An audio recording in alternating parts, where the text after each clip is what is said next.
Jazz, and I'm here with Lizzie and Thea, and you're watching Miss Entertain. Subscribe on YouTube and follow on Instagram. Yes.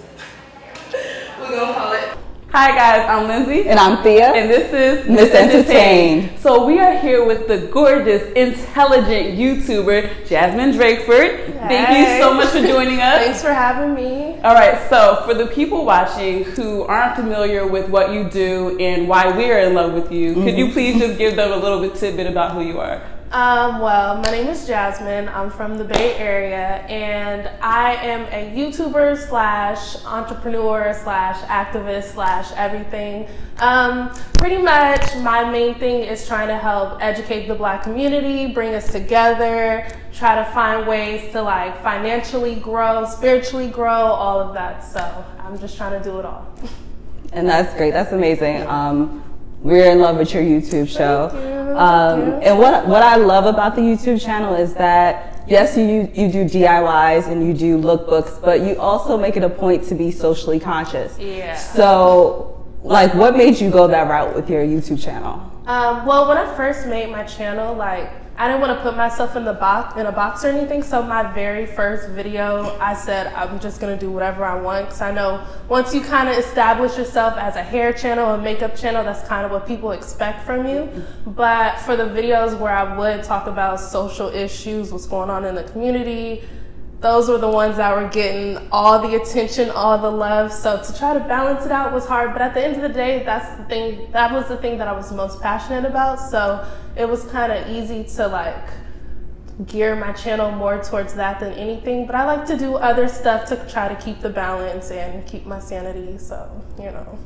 Yeah, and it's definitely, it's your calling, definitely. Right. So you expressed that, you know, you didn't want to put yourself in a box. It happened to work out for you because it doesn't work out for everyone. Yeah. What are some challenges that you have faced though? As far as like people. Well, you have a lot of viewers, like a lot. So Yeah. how did you build that? Did you face any challenges? Well, I think my biggest challenge is because I don't put myself in the box, it gives people the ability to say, hey, this is what we would like you to do. But because even though I don't want to establish myself as a specific type of channel, there are certain things I try to stay away from. Like I try to stay away from hair tutorials, makeup tutorials, only because it's what you see so much on YouTube, especially from Black women. And it's like no shade to them because I'm subscribed to every single one of them. But it's like, this is what's already being done. This is what you see. This is the norm for Black women in this like industry or whatever. So it's like I kind of want to show the other side of what Black women can bring to the table and show that we can do more than hair and makeup. But I mean, we're good at it, but you know. But you know, I just felt like I was kind of helping fill that void in the YouTube world. Okay. Yeah. And definitely that's why I gravitated towards your YouTube as well. So I watched the This Is America review. And I saw those comments and I was just like, I got to the point where I was like, okay, I'm not reading these comments. In the review, you made some great points, and then you talked about how the video was mainly for shock value, right? And you also compared it to Donald Glover's show Atlanta. You know, and you said it's a well-written show, and you know there's a lot of subtleties in there. I wanted to know, like, do you think that, you know, Donald Glover took that route and with the shock value, as you would say, because it is a music video, it's only 3 to 4 minutes, it's not a 20-minute or hour show where, you know, you could really sit and tackle an issue and you could do it subtly. Yeah. I mean, I think he knew exactly what he was trying to do. I think because the reason why I mentioned Atlanta in that video is because that is a place where he can like poke fun at anything or like draw attention to anything that's going on. Like he has full creative control as far as I know. And so the fact that he was able to bring light to so many different issues in such a creative way, and then to turn and do This Is America, which I felt like it wasn't really that creative. Like people were so blown away by it, but I'm just like, why? Because we see this regularly. So what is so shocking about it? And I just felt like he knew that this was gonna get people's attention, but more for like clickbait type of thing. Yeah. So I just wasn't with it. I'm just not a big fan of like depicting Black people being murdered and just brutalized as the highest form of art from Black people. Definitely get it, and I agree with what you said. Where maybe if the people were white, the people that history were white, maybe that would be more controversial, and it would really get people talking, especially white people, and then really coming to terms with. Yeah, and people were like, for some of the comments that I did read, like who were actually trying to refute what I was saying and not just bullshit and say whatever, was they were like, well, it wouldn't make sense to change the ethnicity, blah, blah, blah. But just think, like, he did that in Atlanta. I mean, he made Justin Bieber Black. And he's clearly not afraid to go outside of the box creatively and make people think. But in this video, it was so blatant, it was so obvious. Like, it was not creative, in my opinion. You basically expected more from somebody. Exactly. Especially, like, I literally just after watching it maybe 2 or 3 times, I saw the different things he could have done to make me say, oh, snap. Like, but no, because he's supposed to be the oh, snap person. There was no oh, snap. He didn't give us that. Okay. Exactly. I mean, the way it was shot was beautiful. Like, the imagery was very powerful. But I was like, y'all be so impressed by the most basic shit. Like, get out of here. Got it. All right, so watching your videos, I see you like to get into the meat of things. Not to be controversial, but you bring up important topics. So I saw your video, Obama hasn't done shit for Black people. And I'm just curious as to why you chose, because I watched the video and I saw that obviously you weren't actually saying that. So what made you make that title?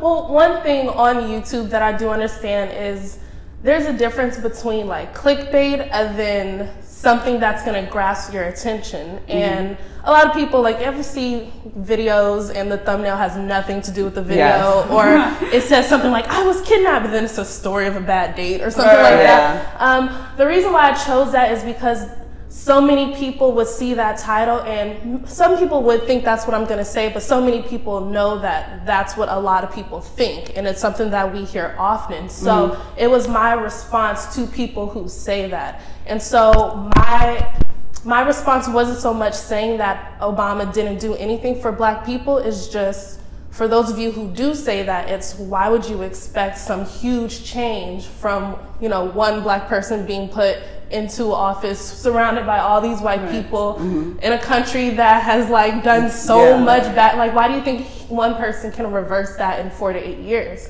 So it was really just my response to that, but I wanted a title that would like capture the attention, because it's easy to put up a title that sounds like an essay, like, here's my response to blah blah blah. Then people are just like, oh, here we go. So you haven't posted a video in some time. I'm not coming for you. Don't think I am. It's okay. I'm coming for myself. The reason I say that is because you do talk about pop culture, and currently, we see Kanye with the MAGA hats. He's like, all right.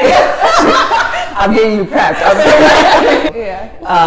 But yeah, so when, you see him with the MAGA hat, and then you see him, rocking a Colin Kaepernick t-shirt, huge marketing ploy. But I wanted to know your thoughts on this, like, why do you think the black community has not canceled Kanye, but we have dismissed people like Chrisette Michelle, and like, do you think it's a double standard? I think it's a double standard, but I think there's levels to double standards. There's some that we can just, we're more accepting of, and then there's some where it's like, oh, you can't do that. He's canceled for me, but there's like, he's not. Like, his old stuff isn't canceled for me. Like, but it's like, I'm not going to support anything he's doing currently or in the future. The reason why I feel like so many people haven't fully canceled Kanye is because I think what he's done for the culture is still more impactful than what he's currently doing.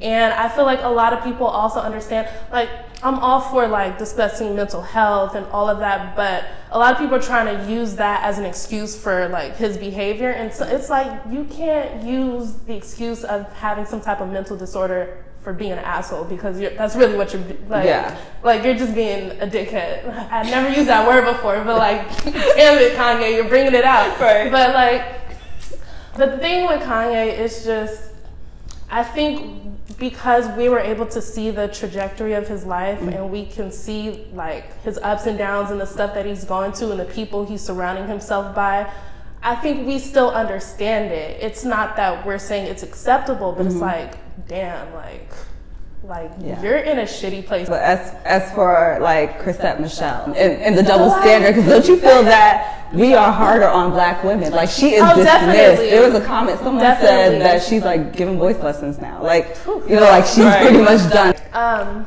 Well, to compare like, well, on the surface, to make it Kanye versus Chrisette Michele, not like man versus woman. I mean, obviously Kanye has been more impactful in the black community culturally than Chrisette Michele has, but black culture in general right now, we have a bad habit of canceling people just right off the bat. Like there's certain things like, oh no, you need to be canceled. But black people really don't get the room to make mistakes. Like black people, whether you're a celebrity, whether you're a regular person, but think about all the white people like before Bill Cosby and all, you know, who've just been consistently doing shitty things and they just get chance after chance. All they have to do is make a public apology and it's whatever. But black people really don't get the room to make mistakes. The second you mess up, we're like, no, because we don't want you to represent us because we know that, oh, this is y'all king. Like, like that's when it's like, no, you have to separate yourself from that. Like, no, this isn't the norm for black people. And so we're so like self-conscious of our image just as black people. So, but yeah, black women, you know, we always gonna have it harder. And that's just something we understand, and it sucks, but it's like, we gotta push through that. We can't let it, you know, hold us back. Very true. So this is your craft. This is you. This is very personal to you, I'm assuming. How do you deal with negativity when people like attack these are your opinions, you know, when they make these personal attacks on you? How do you deal with that?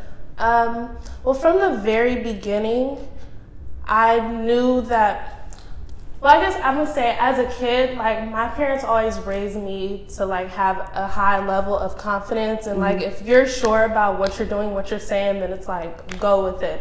And so I kind of went into YouTube with that mentality, and it's like, if you guys don't know me personally, there's really nothing you could say that can hurt me. You know what I'm saying? And also know that most of the people who say shit to me online wouldn't say it to my face anyway. Right. So it's like what do I look like really just going back and forth in a comment section? So a lot of times when I do post a video, I look at maybe the first like 20 comments, if that. But after a while, I don't look because it's like I said what I said. And most people, if they really want to have not really a one-on-one, but really want to have a conversation about it, they might say what they want to say in the comment section, but usually they'll come to my Twitter and they'll come to my Instagram, because on there, I'm quicker to respond. Like, I'm not going to argue with you. I've said multiple times, I don't argue with people over the internet, especially not white people, sorry, but whatever. But don't be sorry. Like, there's people who'll be like, hey, so I watched your video and I'm just curious about your point, because they know, like, they really want to have like a better understanding of what I was trying to say. So what's next for you? Any other partnerships or business ventures that you could tell us? Well, one of the reasons why, like you said, I haven't really been posting as much. I mean, there's multiple reasons, but I've been shifting more to the business side of creativity than just being the face of something, being in front of the camera. And another thing is, like, on my channel, I do talk a lot about entrepreneurship, starting your own business, the importance of black people having a business, but it's so easy to just talk about it and be like, hey, go do it, but it's really hard. So I'm currently working on ways to make it easier for black businesses to promote themselves, to make it easier for black creatives to get paid, because there's so many black people out here who are promoting products and brands, but they're not actually getting paid. Like, a free t-shirt isn't gonna pay my bills. So just trying to teach black creatives, like, the marketing side, trying to help them out over there. So I'm working on a couple of different ventures. One of them should be launching very soon, so I have to keep that one on the wraps.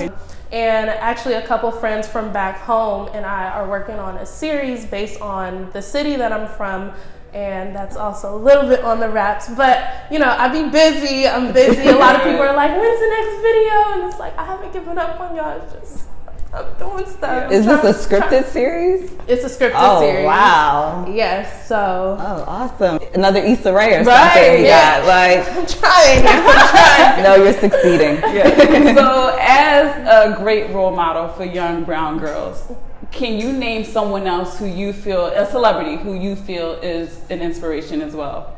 I mean, you already said Issa Rae.